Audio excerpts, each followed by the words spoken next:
Ya, assalamualaikum warahmatullahi wabarakatuh. Kembali lagi di YouTube channel Adit Murti. Nah, pada video kali ini saya akan menjelaskan tentang taksonomi dan identifikasi gulma. Nah, apa sih definisi dari taksonomi? Mungkin ada yang tahu teman-teman? Taksonomi? Taksonomi, ya. Oke. Ya, kamu. Taksonomi itu adalah ilmu yang mempelajari tentang klasifikasi dan penggolongan. Nah, jadi ada taksonomi itu mungkin kita kenal taksonomi hewan, tumbuhan, ya kan? Nah, kemudian tujuannya dari kita melakukan taksonomi itu apa sih? Ada yang tahu mungkin?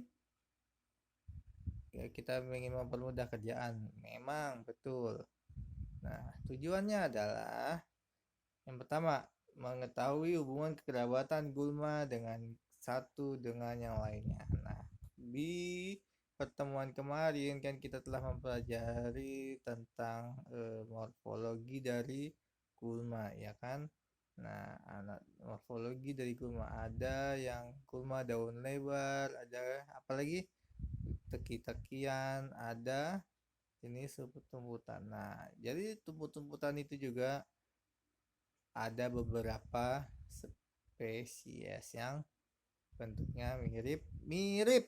Ya mungkin susah dibedakan bagi orang awam. Nah, makanya kan dia ingin mengetahui loh. Ini kerabatan ini kemana. Nah, itu tujuan yang pertama. Nah, tujuan yang kedua adalah memberikan nama gulma yang jika belum diketahui namanya. Nah, kalau misalkan dia nggak ada, ya kita bisa kita bisa menamakan. Nah, contoh yang ketiga adalah mengelompokkan, ya kan? Gulma ini termasuk mana? Nah, oke. Itu tiga tujuan dari klasifikasi atau taksonomi. Nah, kemudian ini mengulas pelajaran SMA atau SMP mungkin ya. Perbedaan taksonomi hewan dan tumbuhan. Nah, oke. Yang pertama pasti ada kingdom. Pasti itu kingdom atau kerajaan. Jadi taksonomi nggak hanya hewan sama tumbuhan. Ada jenis jamur-jamuran. Nah, kemudian yang kedua ada filum di tumbuhan, di hewan, dan divisi di tumbuhan. Yang ketiga itu kelas, yang keempat itu ordo, family, gen, spesies. Semuanya sama kecuali di bawahnya kingdom. Yang satu filum, yang satu divisi. Nah, oke. Jadi saya tidak membahas tentang taksonomi dari hewan, saya hanya membahas tentang taksonomi dari tumbuhan, khususnya di bidang gulmai. Nah, jadi kalau kingdom, oke, ini kan ada Plantae, Fungi, Monera, Protista. Nah, kalau filum atau divisi itu ada belakangnya pasti menggunakan akhiran pita. Pita. Entah Biropita buat lumut, Pterodopita buat paku, Spermatopita buat tumbuhan berbiji. Nah, oke. Kalau klasis, jadi tumbuhan berbiji. Nah, kita tidak mempelajari tentang lumut, kita tidak mempelajari tentang paku, jadi kita hanya mempelajari tentang tumbuhan berbiji. Jadi tumbuhan berbiji itu ada dua. Ada yang berbiji terbuka dan ada yang berbiji tertutup. Nah, kalau misalkan biji, biji yang terbuka itu namanya gimnospermae. Nah, pakainya huruf G tuh. Itu kan huruf G kita lihat. Kan dia terbuka. Nah, kalau biji tertutup adalah angiospermae. Ini ya huruf A. Tertutup kan dari mana-mana. Nah, itu kemudian ordo. Belakangnya pasti ales. Pasti ales belakangnya. Nah, Kemudian ini family, belakangnya pasti akhirannya ACAE. ACAE. asik. Nah, kemudian genus. Jadi saya ngambil-ngambil karena nama-nama gulma saya belum dapat, agak-agak sulit, jadi pakai nama-nama yang masih umum. Nah, ini spesies, dan yang terakhir adalah varietas. Nah, penulisan, jadi saya ngambil di sini bagaimana sih penulisan yang baik adalah kita lihat marga, terus kemudian yang kedua itu adalah marga itu genus, ya kan. Yang kedua adalah spesiesnya mengarah ke jenisnya, yang terakhir adalah penemunya. Nah, ini contoh dari jenis family dari gulma ya. Family Graminae. Biasanya kan kita secara morfologi itu kan mengenal gulma itu terbagi menjadi tiga. Kalau sekarang nanti bisa jadi berapa kan.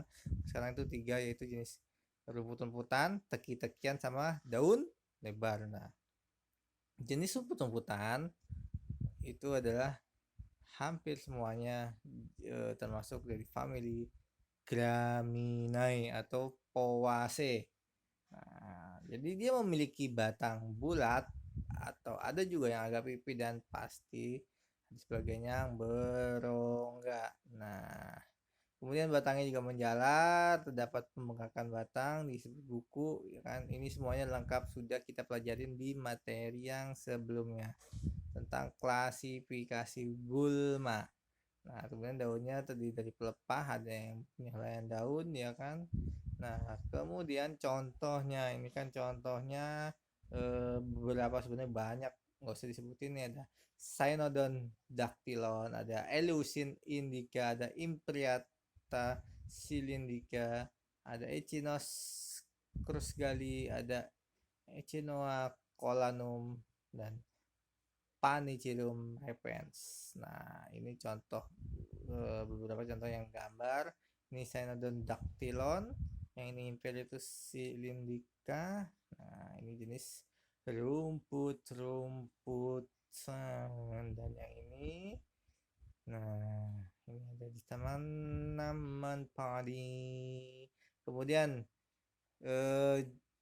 morfologi yang kedua adalah teki-tekian. Hampir semua umumnya itu jenisnya Siperae atau dari teki-tekian. Nah, jadi batangnya biasanya bentuknya segitiga, kadang bulat berongga. Nah, oke, ini contohnya ada eh, Cyperus rotundus, Cyperus pilviplius, Cyperus difformia, Cyperus halplant, Cyperus iliata. Nah, kemudian ini contoh dari oh, gambarnya tidak ada.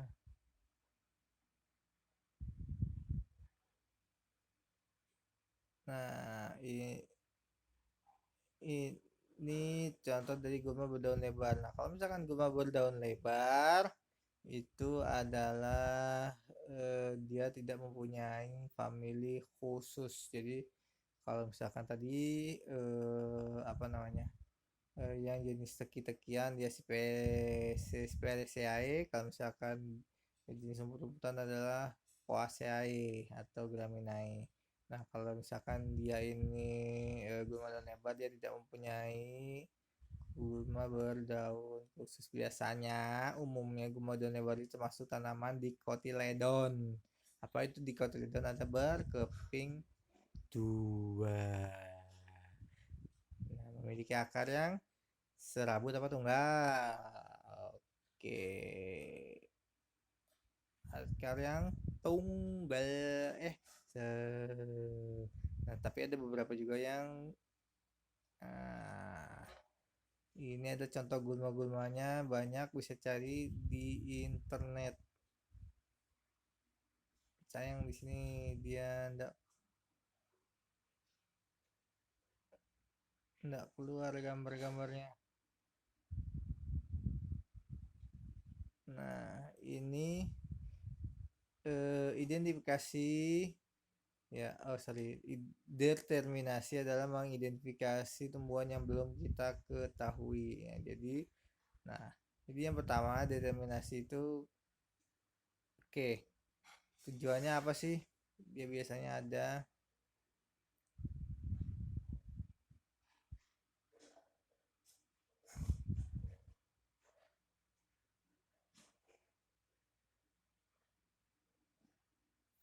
ya kan?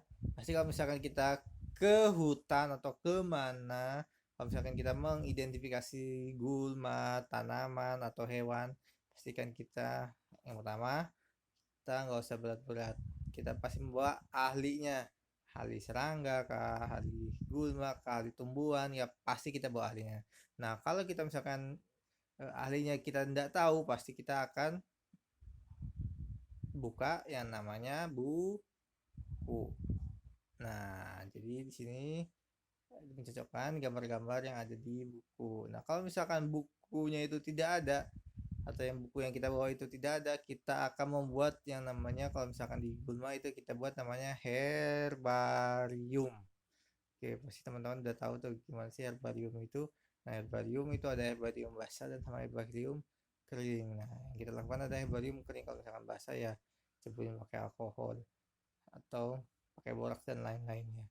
Nah, kalau itu adalah tahap terakhir kita menggunakan, kalau misalkan dia tidak ada. Nah kalau misalkan kita bawa kan ke herbarium, habis itu kita cek lagi nih pakai yang namanya keempat lembar identifikasi dari buku. Nah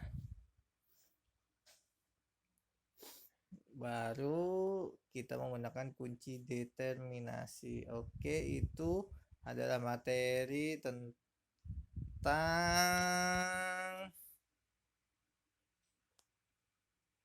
taksonomi dan identifikasi gulma. Sekian dan terima kasih. Assalamualaikum warahmatullahi wabarakatuh.